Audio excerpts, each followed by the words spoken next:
প্রিয় শিক্ষার্থীবৃন্দ, আসসালামু আলাইকুম। একাডেমিক্স এডুকেশনের আবারও তোমাদের স্বাগত জানাচ্ছি। আজকে আমরা আলোচনা করব হিসাব বিজ্ঞান প্রথম পত্রের দ্বিতীয় অধ্যায় হিসাবের বইসমূহ নিয়ে। আমরা ইতিপূর্বে হিসাবের বইসমূহ থেকে জাবেদা এবং খতিয়ান নিয়ে আলোচনা করেছি। আজকে আমরা আলোচনা করব নগদান বই নিয়ে। নগদান বই জাবেদা ও খতিয়ান উভয়ের সংমিশ্রণ। তো আমরা আজকে বিভিন্ন ধরনের নগদান বই সম্পর্কে আলোকপাত করব। তোমরা সাথেই থাকো, ক্লাসটি ভালো লাগবে। প্রিয় শিক্ষার্থীবৃন্দ, আসসালামু আলাইকুম। তোমরা স্ক্রিনে লক্ষ্য করছো, আজকে আমাদের ক্লাস হিসাব বিজ্ঞান প্রথম পত্রের পঞ্চম ক্লাস। আমরা এই পঞ্চম ক্লাসটি দ্বিতীয় অধ্যায়ের হিসাবের বইসমূহ থেকে নগদান বই নিয়ে আলোচনা করব। প্রথমে নগদান বই। নগদান বই বলতে কি বোঝায় আমরা একটু জেনে নেই। সব প্রকার নগদ লেনদেন নির্দিষ্ট ছকে তারিখের ক্রমানুসারে ডেবিট ক্রেডিট বিশ্লেষণ করে যে হিসাবের বইতে লিপিবদ্ধ করা হয় তাকে নগদান বই বলে। নগদান বইয়ের শ্রেণীবিন্যাস। নগদান বই সাধারণত চার প্রকার: এক ঘর নগদান বই, দুই ঘর নগদান বই, তিন ঘর নগদান বই ও খুচরা নগদান বই। শিক্ষার্থীবৃন্দ, আমরা স্ক্রিনে লক্ষ্য করছি মাসুদ ট্রেডার্সের হিসাব বইয়ে 2018 সালের নিম্নোক্ত তথ্যাবলী পাওয়া যায়। উক্ত তথ্যাবলী থেকে একটি এক ঘর নগদান বই তৈরি করো। তো আমরা কিছু ট্রানজাকশন এখানে দেখতে পাচ্ছি এবং আমরা এক ঘর নগদান বই তৈরি করব। আমরা এক ঘর নগদান বইয়ের ট্রানজাকশন গুলো আবার একটু দেখে নিই। এপ্রিল 1 তারিখ হাতে নগদ 2 লক্ষ টাকা। এপ্রিল 4 তারিখ নগদে পণ্য ক্রয় 1 লক্ষ টাকা। এপ্রিল 8 তারিখ নগদে পণ্য বিক্রয় 1,20,000 টাকা। এপ্রিল 12 তারিখ মালিক কর্তৃক অতিরিক্ত মূলধন আনা হলো 4 লক্ষ টাকা। এপ্রিল 16 তারিখ কর্মচারীদের বেতন প্রদত্ত হলো 40,000 টাকা। এপ্রিল 19 তারিখ হাসানের কাছ থেকে পণ্য ক্রয় 40,000 টাকা। এপ্রিল 20 তারিখ বিজ্ঞাপন বাবদ প্রদত্ত হলো 1,20,000 টাকা এবং এপ্রিল 30 তারিখ মালিক কর্তৃক পণ্য উত্তোলন 48,000 টাকা। এই ছিল আমাদের ট্রানজাকশন। এখন আমরা নগদান বই তৈরি করার ছকটা দেখব, কিভাবে নগদান বই তৈরি করে। তো এখানে প্রতিষ্ঠানের নাম থাকবে, নগদান বই কোন ধরনের নগদান বই করছি, এক ঘরে হলে এক ঘরে নগদান বই, দুই ঘরে হলে দুই ঘরে নগদান বই লেখা থাকবে। বাম পাশ ডেবিট পাশ থাকবে, ডান পাশ ক্রেডিট পাশ থাকবে। এখানে কিছু কলাম আমরা দেখতে পাচ্ছি: তারিখ, বিবরণ, খতিয়ান পৃষ্ঠা, রসিদ নং, টাকা। আবার ডান পাশেও একই রকম, তারিখ, বিবরণ, খতিয়ান পৃষ্ঠা। এখানে অবশ্য ভাউচার নং হবে, রসিদ নং ওই পাশে, বাম পাশে রসিদ নং, ডান পাশে ভাউচার নং, টাকা। মূলত এই কলামগুলো থাকবে। এই আলোকেই আমরা এক ঘর নগদান বইটি করব। তো আমরা 1 তারিখে পেয়েছি হাতে নগদ 2 লক্ষ টাকা, আমরা বসিয়ে দিলাম ব্যালেন্স বিডি 2 লক্ষ টাকা। এরপরে আমরা নেক্সট স্লাইডে চলে যাই। 4 তারিখে দেখতে পাচ্ছি যে নগদে পণ্য ক্রয় 1 লক্ষ টাকা। তার মানে হচ্ছে নগদে যেহেতু পণ্য ক্রয় করা হয়েছে, ক্রয় হিসাব ডেবিট, নগদান হিসাব ক্রেডিট। যেহেতু নগদান হিসাব ক্রেডিট, আমরা ক্রেডিট পাশে ক্রয় হিসাব লিখব এবং টাকাটা বসিয়ে দেব। এই যে এপ্রিল 4 তারিখে ক্রয় হিসাব, টাকাটা 1 লক্ষ টাকা। ওকে,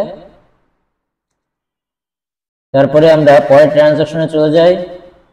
8 তারিখে নগদে পণ্য বিক্রয়। নগদে পণ্য বিক্রয়ের জাবেদা হচ্ছে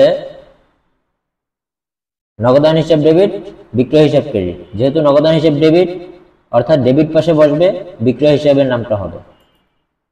এই যে 8 তারিখে বিক্রয় হিসাব 1,20,000 টাকা। এরপরে আমরা যাব 12 তারিখে মালিক কর্তৃক অতিরিক্ত মূলধন আনা হলো 4 লক্ষ টাকা। অতিরিক্ত মূলধন আনা হলো, তার মানে নগদান হিসাব ডেবিট, মূলধন হিসাব ক্রেডিট। তো নগদান হিসাব যেহেতু ডেবিট, ডেবিট পাশে মূলধন হিসাব লিখে, এই যে ডেবিট পাশে মূলধন হিসাব লিখে 4 লক্ষ টাকা লেখা হলো। এরপরে 16 তারিখে কর্মচারীদের বেতন প্রদত্ত হলো 40,000 টাকা। তার মানে এখানে জাবেদাটা হবে কি, এখানে জাবেদাটা হবে বেতন হিসাব ডেবিট, নগদান হিসাব ক্রেডিট। যেহেতু নগদ টাকা চলে গেছে, যেহেতু নগদান হিসাব ক্রেডিট, তো ক্রেডিট পাশে বেতন হিসাব হবে এই যে 16 তারিখ বেতন হিসাব, ক্রেডিট পাশে 40,000 টাকা। এরপরে হাসানের কাছ থেকে পণ্য ক্রয়, হাসানের কাছ থেকে যেহেতু পণ্য ক্রয় করা হয়েছে তার মানে এটা নগদে ক্রয় করা হয়নি, যেহেতু হাসানের নামটা উল্লেখ আছে সো এটা বাকিতে ক্রয় করা হয়েছে। তো বাকি কোনো ট্রানজাকশন নগদান বইয়ে আসবে না, সো এটা নগদান বইয়ে অন্তর্ভুক্ত হবে না।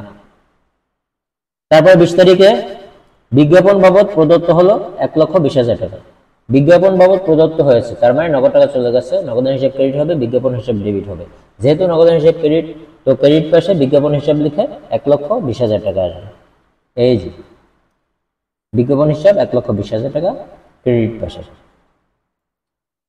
এরপরে 30 তারিখে বলা হয়েছে মালিক কর্তৃক পণ্য উত্তোলন 48,000 টাকা। তো মালিক কর্তৃক যেহেতু পণ্য উত্তোলন তার মানে এটা নগদ লেনদেন নয়, নগদের সাথে রিলেটেড না, সো এটাও হিসাবভুক্ত হবে না। তো আমরা দুইটা ট্রানজাকশন পেলাম, হিসাবভুক্ত হবে না। অন্যান্য ট্রানজাকশনগুলো হিসাবভুক্ত করে ফেলেছি। এখন আমরা ব্যালেন্স বিডি, বিক্রয় হিসাব, মূলধন হিসাব, আর এপাশে ক্রেডিট পাশে আছে ক্রয় হিসাব, বেতন হিসাব, বিজ্ঞাপন হিসাব। এই পর্যন্ত করার পরে আমরা এখন যোগ করব। আমরা দেখব যে কোন পাশে বেশি আছে।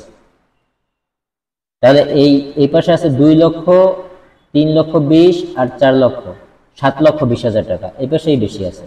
আর এ পাশে আছে 1 লক্ষ, 1 লক্ষ, 2 লক্ষ, 40,000, 20,000, 60,000, 2 লক্ষ 60,000। তার মানে 7,20,000 আমরা ক্লোজ করব 7,20,000 টাকা দিয়ে, ডাবল দুইটা দাগ দেব। এরপরে এই পাশেও আমরা ওই 7,20,000 লিখব এবং যে টাকা ঘাটতি আছে সেই ঘাটতি টাকাটা আমরা ওই মাসের শেষের তারিখ, তার মানে এটা এপ্রিল মাস 30 তারিখে, সো 30 তারিখ দিয়ে ব্যালেন্স সিডি দিয়ে আমার ঘাটতি টাকাটা আমি লিখে ফেলবো। তার মানে ঘাটতি আছে কত? 7,20,000 টাকা যদি হয়, এখানে আছে 3,60,000 টাকা, ঘাটতি আছে আমার 4,60,000 টাকা। তো এই যে ব্যালেন্স সিডি আমরা যে টাকাটা পেলাম সেটা আবার পরের মাসে ব্যালেন্স বিডি হয়ে যাবে। তার মানে ব্যালেন্স সিডি হচ্ছে সমাপ্তি জেট, সেই সমাপ্তি জেটটাকে আবার পরের মাসে প্রারম্ভিক জেট হিসেবে দেখানো হবে। এই জন্য আমরা 2018 সালের এপ্রিলের পরের মাস মে মাসের 1 তারিখ ব্যালেন্স বিডি হিসেবে এই 4,60,000 টাকা আমরা লিখে দিলাম। তো এটাই ছিল 11 নগদান বই। এটাই হচ্ছে 11 নগদান বইয়ের নগদ উদ্বৃত্ত। ওকে, আমরা নেক্সট স্লাইডে চলে যাই। প্রিয় শিক্ষার্থীবৃন্দ, তোমরা এখানে দেখতে পাচ্ছ নিলয় ট্রেডার্স এর হিসাব বইয়ে 2015 সালে নিম্নোক্ত তথ্যাবলী পাওয়া যায়। উক্ত তথ্যাবলী থেকে একটি দুঘরা নগদান বই তৈরি করো।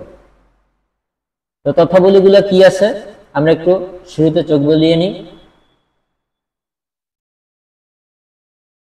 জুন 1 নগদ তহবিল 70,000 টাকা ও ব্যাংক জমার ডেবিট উদ্বৃত্ত 80,000 টাকা। জুন 2 চেকের মাধ্যমে ভাড়া পরিশোধ 500 টাকা। জুন 8 ব্যাংকে জমা দেওয়া হলো 5,000 টাকা। জুন 10 ব্যাংক থেকে প্রদেয় বিলের অর্থ পরিশোধ 3,000 টাকা। জুন 11 ব্যাংক কর্তৃক প্রাপ্য বিল আদায় 20,000 টাকা। জুন 12 অফিসের জন্য ব্যাংক থেকে উত্তোলন 6,000 টাকা। জুন 15 ব্যাংক চার্জ 100 টাকা। জুন 30 নগদ উদ্বৃত্তের 500 টাকা হাতে রেখে বাকি টাকা ব্যাংকে জমা দেওয়া হলো। প্রিয় শিক্ষার্থীবৃন্দ, আমরা এর আগে 11 নগদান বই করেছি, তো এখন 2 ঘরে নগদান বই। তো আমরা এটি 2 ঘরে নগদান বইয়ে অন্তর্ভুক্ত করব। জুন মাসের 1 তারিখ আমরা 11 নগদান বইয়ে দেখেছি যে 1 তারিখে যে লেনদেনটা সেটা সাধারণত ব্যালেন্স বিডি আকারে দেখাতে হয়। তাহলে এখানে নগদের ঘরে হবে 70,000 টাকা। এটা হচ্ছে ব্যাংক জমার ডেবিট উদ্বৃত্ত, তার মানে ডেবিট পাশে 80,000 ব্যাংকের কলামে, তার মানে ব্যাংকের কলামে ডেবিট পাশে 80,000 টাকা বসবে, কিন্তু ব্যাংক জমা ডেবিট পাশে, জমাতিরিক্ত হলে ক্রেডিট পাশে বসবে। তো আমরা একটু স্লাইডে লক্ষ্য করি। আমাদের সবটা এরকম হবে। সবটার কলামগুলো দেখি। তারিখ হবে, বিবরণ হবে, রসিদ নং হবে, খতিয়ান পৃষ্ঠা হবে, নগদ টাকা হবে, ব্যাংক টাকা হবে। আবার ক্রেডিট পাশেও তারিখ, বিবরণ, এখানে রসিদ নংয়ের জায়গায় ভাউচার নং হবে, খতিয়ান পৃষ্ঠা হবে, নগদ টাকা হবে, ব্যাংক টাকা হবে। এখানে ডেবিট পাস, এটা ক্রেডিট পাস। প্রতিষ্ঠানের নাম হবে, যে নগদান বই আমরা তৈরি করব, এক ঘোড়া নগদান বই তৈরি হলে এক ঘোড়া নগদান বই হবে, দুই ঘোড়া নগদান বই তৈরি করলে দুই ঘোড়া নগদান বই হবে। তো আমরা 2015 সালের 1 তারিখে যে লেনদেনটা আমরা দেখলাম যে নগদ জমা 70,000 টাকা আর ব্যাংক জমার উদ্বৃত্ত 80,000 টাকা। ওকে, ব্যালেন্স ডিডি হিসেবে আমরা এই টাকাটা দেখালাম। তারপরে ট্রানজাকশনটা চলে যাই। জুন 2 চেকের মাধ্যমে ভাড়া পরিশোধ 500 টাকা। চেকের মাধ্যমে ভাড়া পরিশোধ, যদি নগদে ভাড়া পরিশোধ হয় তাহলে নগদান হিসাব ক্রেডিট হয়, ভাড়া হিসাব ডেবিট হয়। যেহেতু চেকের মাধ্যমে পরিশোধ করছে তার মানে ভাড়া হিসাব ডেবিট, ব্যাংক হিসাব ক্রেডিট। চেক মানেই ব্যাংক হিসাব ক্রেডিট। তাহলে যেহেতু ব্যাংক হিসাব আমরা নগদান বই করতেছি, নগদান বই শুধুমাত্র নগদ না, এখানে বিবেচনা করতে হবে ব্যাংকের টাকাটাও নগদান হিসাবেই বিবেচনা করতে হবে। এই জন্য যেহেতু ব্যাংক হিসাব ক্রেডিট, তার মানে ক্রেডিট পাশেই ভাড়া হিসাব লিখে 500 টাকা লিখতে হবে। যে জুন 2 ভাড়া হিসাব, ক্রেডিট পাশে টাকাটা হবে ব্যাংকের ঘরে, কারণ চেকে, যেহেতু পরিশোধটা চেকে হয়েছে। এরপরে জুন 8 ব্যাংকে জমা দেওয়া হলো 5,000 টাকা। আমাদের দুই ঘরে নগদান বইয়ে নতুনত্ব কিছু আছে, এক ঘরের তুলনায় দুই ঘরে নতুনত্ব কিছু আছে। নতুনত্বটা হচ্ছে ব্যাংকে যদি টাকা জমা দেওয়া হয় সেক্ষেত্রে কন্ট্রা এন্ট্রি হয়। কন্ট্রা এন্ট্রি হচ্ছে দুই দিকেই এন্ট্রি। আবার আরেকটা ট্রানজাকশন আছে, ব্যাংক থেকে উত্তোলন করা হলো, এরকম যদি হয় সেক্ষেত্রেও সেটাও কন্ট্রা এন্ট্রি হয়।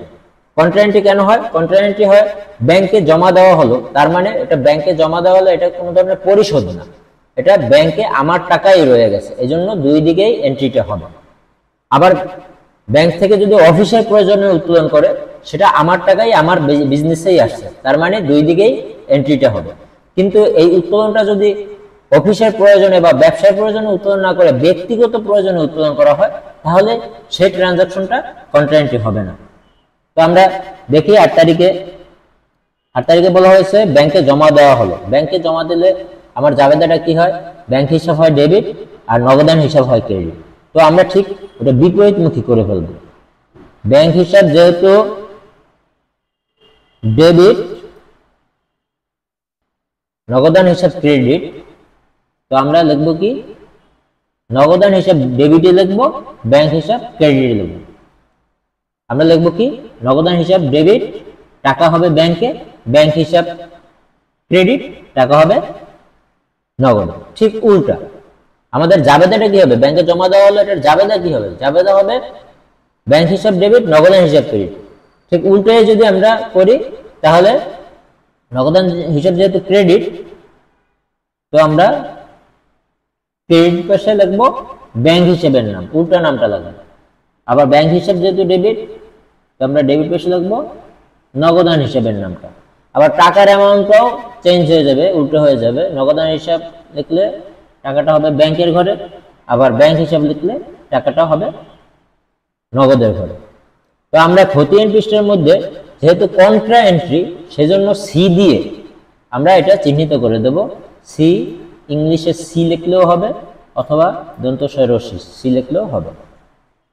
যেহেতু উভয় দিকে এন্ট্রি করা হয়েছে, এই জন্য এটা কন্ট্রা এন্ট্রি সি উল্লেখ করে দিতে হবে। এরপরে আমরা নেক্সট ট্রানজাকশনে চলে যাই। জুন 10 ব্যাংক দ্বারা প্রদেয় বিলের অর্থ পরিশোধ 3,000 টাকা। ব্যাংক দ্বারা প্রদেয় বিলের অর্থ পরিশোধ 3,000 টাকা। যেহেতু ব্যাংক দ্বারা পরিশোধ করা হয়েছে, জাবেদাটা হবে প্রদেয় বিল হিসাব ডেবিট, ব্যাংক হিসাব ক্রেডিট। তো ব্যাংক হিসাব ক্রেডিট, তার মানে ক্রেডিট পাশে বসবে, নামটা হবে প্রদেয় বিল, টাকা হবে 3,000 টাকা। আমরা দেখে নিই, এই যে 10 তারিখে প্রদেয় বিল হিসাব, ব্যাংকের ঘরে হবে টাকা 3,000 টাকা। ওকে, এরপরে আমরা পরবর্তী ট্রানজাকশনে যাই। জুন 11 ব্যাংক কর্তৃক প্রাপ্য বিল আদায় 20,000 টাকা। তার মানে হচ্ছে ব্যাংক কর্তৃক আদায় হয়েছে 20,000 টাকা, তাহলে ব্যাংক হিসাব ডেবিট হয়েছে আর প্রাপ্য বিল হিসাব ক্রেডিট হয়েছে, যেহেতু ব্যাংক হিসাব ডেবিট, ডেবিট পাশে প্রাপ্য বিল হিসাবের নামটা হবে। এই যে 11 তারিখ প্রাপ্য বিল হিসাব নামটা হয়েছে, ডেবিট পাশে টাকাটা বসছে। ওকে, এরপরে ট্রানজাকশনটা যাই জুন 12, অফিসের জন্য ব্যাংক থেকে উত্তোলন 6000 টাকা। ইতিপূর্বে আলোচনা করছি যে যদি অফিসের প্রয়োজনে উত্তোলন হয় তাহলে সেটাও কন্ট্রা এন্ট্রি হবে। তাহলে কন্ট্রা এন্ট্রি হলে ঠিক ব্যাংকে জমা দেওয়া হলো, এটা যেভাবে হয়েছে তার বিপরীত হবে, যেহেতু এটা উত্তোলন করা হয়েছে। তাহলে আমরা একটু পরের স্লাইডে যে আমরা দেখি, এর আগেরটা ব্যাংকে জমা দেওয়া হলো, সেটা আমরা কি লিখছিলাম, নগদান হিসাব টাকা ব্যাংকে, ব্যাংক হিসাব টাকা নগদে। ঠিক, এটার বিপরীত এইটা। তাহলে এটা হবে কি যে ব্যাংক হিসাব ডেবিট, সেডে টাকা হবে নগদে 6000, আবার এই পাশে 12 তারিখে নগদান হিসাব টাকা হবে ব্যাংকে 6000 টাকা। এটাও যেহেতু ডাবল এন্ট্রি, সো সি লিখে দেবে, কন্ট্রা এন্ট্রি। বোঝা গেছে? এটা ব্যাংকে জমা দেওয়া হলো আর ব্যাংক থেকে উত্তোলন করা হলো, বিপরীত। ব্যাংকে জমা দেওয়া হলো তাহলে কি হয় যে ব্যাংক হিসাব ডেবিট হয়, নগদান হিসাব ক্রেডিট হয়। উল্টে দিলে নগদান হিসাবটা ডেবিট পাশে লিখলাম, সি লিখলাম, টাকাটা ব্যাংকে লিখলাম, আবার ব্যাংক হিসাব ডেবিট, আবার ব্যাংক হিসাব লিখলাম, টাকা লিখলাম নগদ। ঠিক আছে, এটার বিপরীত, যেহেতু উত্তোলন করা হয়েছে ব্যাংক হিসাব টাকা নগদে, নগদান হিসাব টাকা ব্যাংকে। আমরা পরের ট্রানজাকশনে যাই। পরের ট্রানজাকশনটা হচ্ছে জুন 15, ব্যাংক চার্জ 100 টাকা। এটার জাবেদা হবে ব্যাংক হিসাব ডেবিট, নগদান হিসাব ক্রেডিট। যেহেতু আমরা নগদান হিসাব ক্রেডিট পেয়েছি, এই জন্য আমরা ক্রেডিট পাশে ব্যাংক চার্জ হিসাব লিখবো, টাকা 100 টাকা। পরের ট্রানজাকশনটা হচ্ছে জুন 30, নগদ উদ্বৃত্তের 500 টাকা হাতে রেখে বাকি টাকা ব্যাংকে জমা দেওয়া হলো। এটা হচ্ছে একটা গুরুত্বপূর্ণ ট্রানজাকশন, এটা একটু খেয়াল রাখতে হবে যে ব্যাংকে জমা দেওয়া হলো। এখানে যে কন্ট্রা এন্ট্রি হয়েছিল যে ব্যাংকে জমা দেওয়া হলো সেম, কিন্তু এখানে ডাইরেক্ট বলে দেওয়া হয়েছিল যে ব্যাংকে কত টাকা জমা দেওয়া হয়েছিল, 5000 টাকা। এখানে একটু ইনডাইরেক্টলি বলছে যে কত টাকা, যে নগদ উদ্বৃত্তের 500 টাকা হাতে রেখে বাকি টাকা ব্যাংকে জমা দেওয়া হলো। কত টাকা, যে নগদ উদ্বৃত্তের 500 টাকা হাতে রেখে বাকি টাকা ব্যাংকে জমা দেওয়া হলো। তো বাকি টাকাটা কত একটু হিসাব করে বের করি আমরা। তাহলে হিসাব করে বের করব কিভাবে, এখানে নগদ উদ্বৃত্তের 500 টাকা, তার মানে নগদটা আমরা হিসাব করি, ব্যাংকেরটা পরে করব, নগদটা আগে হিসাব করি। এখানে আছে 70,000 টাকা, এখানে আছে 6000, 76,000 টাকা। আর এখানে আছে ডান পাশে আছে 5000 টাকা, তার মানে হাতে আমরা 500 টাকা রাখবো। 500 টাকা রাখার পরে এই যে 76,000 টাকা এপাশেও লিখবো, আর 500 টাকা যেহেতু 500 টাকা হাতে রাখতে বলছে সেটা ব্যালেন্স সিডি হিসেবে দেখাতে হবে। আর বাদ বাকি টাকাটা ব্যাংকে জমা দেওয়া হলো, তাহলে বাদ বাকি থাকে কত, তাহলে এই 5000 আর এই 500, 5500, 76,000 থেকে 5500 বাদ গেলে যে টাকাটা 70,500 টাকা হচ্ছে বাকি টাকা। এই বাকি টাকা ব্যাংকে জমা দেওয়া হলো। তো এর আগে ব্যাংকে জমা হলো আমরা কি করছিলাম, নগদান হিসাব টাকা ব্যাংকে, ব্যাংক হিসাব টাকা নগদে। এখানেও সেম একই জিনিস করব। 30 তারিখ নগদান হিসাব টাকা ব্যাংকে, ব্যাংক হিসাব টাকা নগদে। এখন আমরা ব্যাংকেরটা যোগ করি, 80,000, 5000, 20,000, 70,500 যোগ করলে 1,75,500 টাকা। এপাশেও 1,75,500 টাকা লিখে আমরা দেখব যে এখানে ঘাটতি আছে কত, এই ঘাটতি টাকাটাই ব্যালেন্স সিডি। তো আমরা 1,75,500 টাকা থেকে 500, 3,000, 6,000 এগুলো বিয়োগ করার পরে আমরা পাবো 1,65,900 টাকা। এই টাকাটাই মূলত সিডি, মানে সমাপ্তি জেট। এই সমাপ্তি জেটটাই এপাশে আবার বিডি হয়ে ঠিক সেম টাকাটাই এপাশে লিখতে হবে, 1,65,900 টাকা। আশা করি তোমরা সবাই বুঝতে পেরেছো। যদি কোনো লেনদেন না বুঝতে পারো বা এন্ট্রিটা একটু কনফিউশন মনে হয় তাহলে আমার কমেন্ট সেকশনে কমেন্ট করে জানাবা, আমি উত্তর দেওয়ার চেষ্টা করব।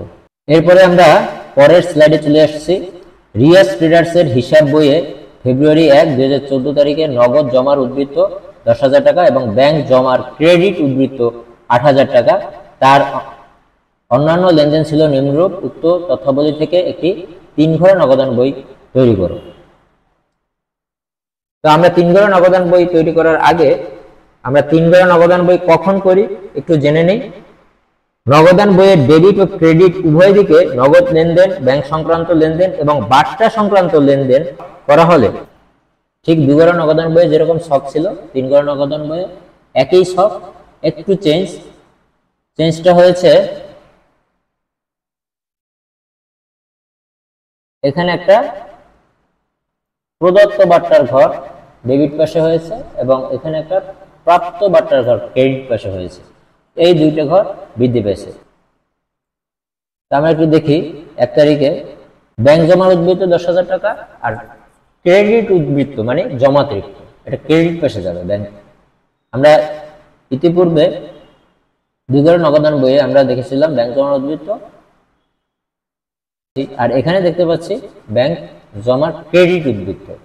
তার মানে স্পষ্টতই বোঝা যায় যেটা ব্যাংক জমার উদ্বৃত্ত সেটা ডেবিট পাশে হবে, যেহেতু ব্যাংক জমাতিরিক্ত এজন্য ক্রেডিট পাশে বসছে, ব্যাংক জমার উদ্বৃত্ত হলে ডেবিট পাশেই টাকাটা বসত।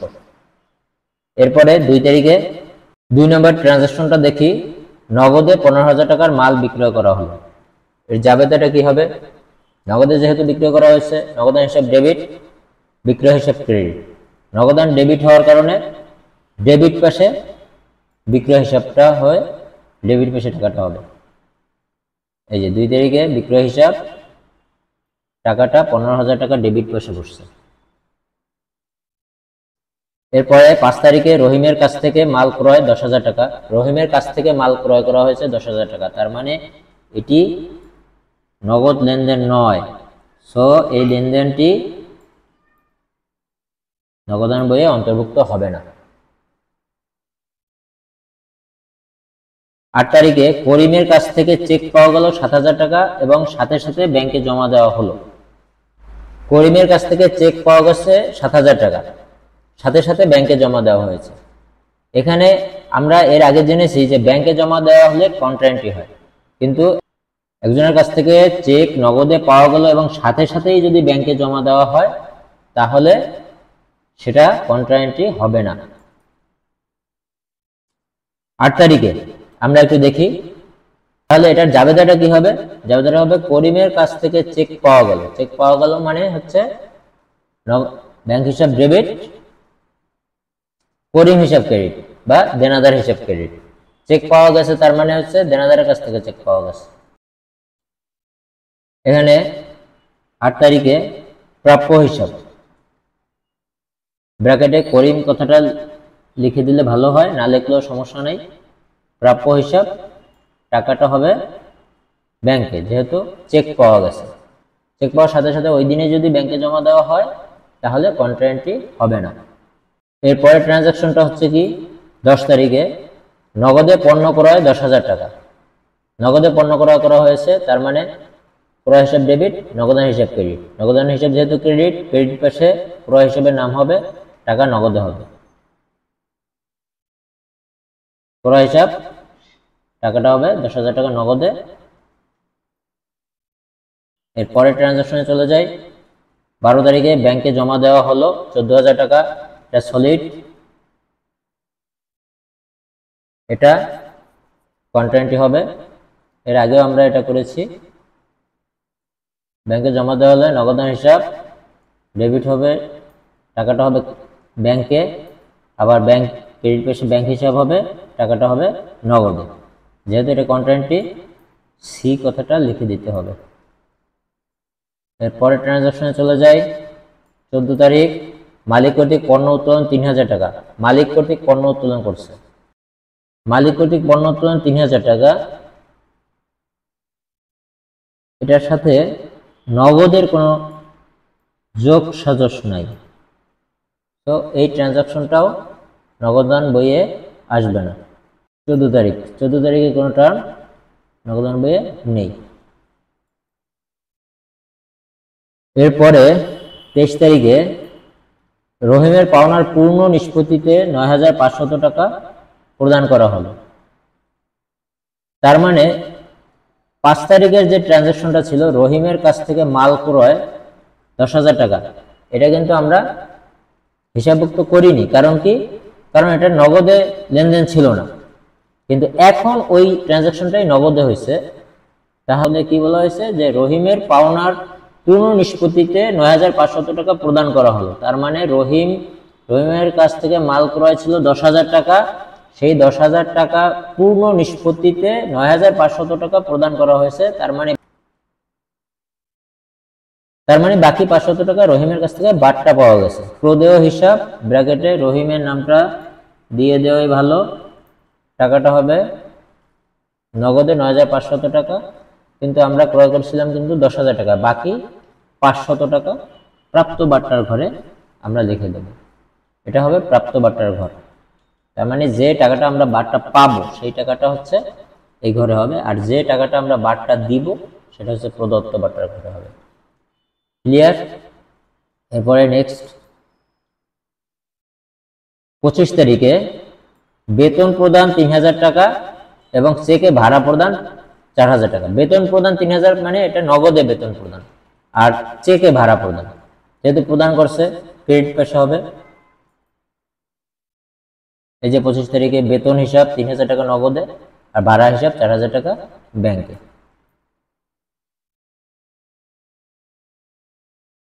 পরেরটা যাই। ২৭ তারিখ কামালের কাছে প্রাপ্য ৯,০০০ টাকা পাওনার পূর্ণ নিষ্পত্তিতে ৮,৭০০ টাকা পাওয়া গেল। এখানে কামালের সাথে আগে কোনো ট্রানজাকশন হয়নি, এখানে সরাসরি বলে দিয়েছে কামালের কাছে প্রাপ্য ৯,০০০ টাকা পাওনার পূর্ণ নিষ্পত্তিতে ৮,৭০০ টাকা পাওয়া গেল। তার মানে ৯,০০০ টাকা থেকে ৮,৭০০ টাকা পাওয়া গেছে, বাকি ৩০০ টাকা কি আমাদের ধরে নিতে হবে, বাকি ৩০০ টাকা আমরা বাট্টা দিয়ে দিয়েছি। তার মানে এই ট্রানজাকশনটা ২৭ তারিখে, এই যে ২৭ তারিখে প্রাপ্য হিসাব কামাল, এই যে ৩০০ টাকা আমরা বাট্টা দিয়ে দিয়েছি, আর ৮,৭০০ টাকা আমরা নগদে পেয়েছি। এই পর্যন্ত এগুলো ছিল আমাদের লেনদেনগুলো। এখন আমরা ব্যালেন্স সিডি বের করব বা ব্যালেন্স বিডি বের করব। আমরা প্রদত্ত বাট্টাটা সরাসরি যোগ করে দিই ৩০০ টাকা, এই পাশে প্রাপ্ত বাট্টাটা সরাসরি ৫০০ টাকা, এটার ব্যালেন্স বিডি সিডি হবে না।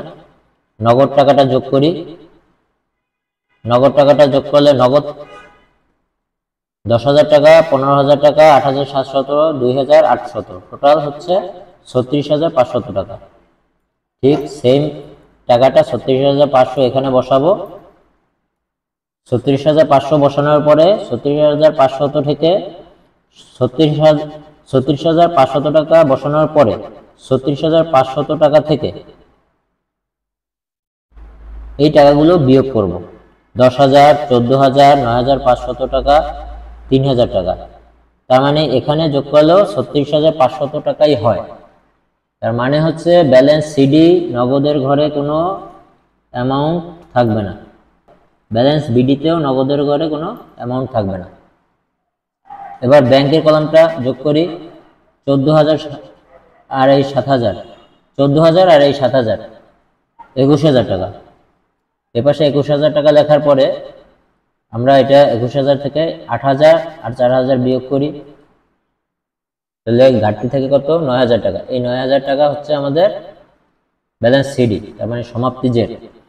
ঠিক এই ব্যালেন্স সিডি এই টাকাটাই আবার পরের মাসে মার্চের ১ তারিখে ব্যালেন্স বিডি হিসেবে এই যে ব্যাংকের ঘরের নিচে চলে আসবে। আর এটা যেহেতু একটা সমস্যা, এটার সমাধান করেছি, কিন্তু বাস্তবে নগদান বই ক্রেডিট উদ্বৃত্ত প্রকাশ করে না। আশা করি তোমরা বুঝতে পেরেছো। আমরা নেক্সট স্লাইডে চলে যাব। এ পর্যায়ে আমরা প্রশ্নের ধরন নিয়ে আলোচনা করব। সাধারণত ৩ ক্যাটাগরিতে প্রশ্ন করা হয়। ক নম্বর হচ্ছে বহু নির্বাচনী প্রশ্ন। তোমাদের সবার সুবিধার জন্য কয়েকটি নমুনা প্রশ্ন উল্লেখ করলাম। এ ছিল বহু নির্বাচনী প্রশ্নের নমুনা এবং উত্তর। আমরা নেক্সট স্লাইডে চলে যাই। নেক্সট স্লাইডে আমরা দেখতে পাচ্ছি কিছু সংক্ষিপ্ত প্রশ্ন। নেক্সট স্লাইডে সৃজনশীল সমস্যাবলী নিয়ে আলোচনা করা হয়েছে, এটাও আমরা হোমওয়ার্ক হিসেবে বাসায় করব। যদি কোনো সমস্যা থাকে কমেন্ট সেকশনে প্রশ্ন করবা, যথাসাধ্য উত্তর দেওয়ার চেষ্টা করব। ধন্যবাদ সবাইকে।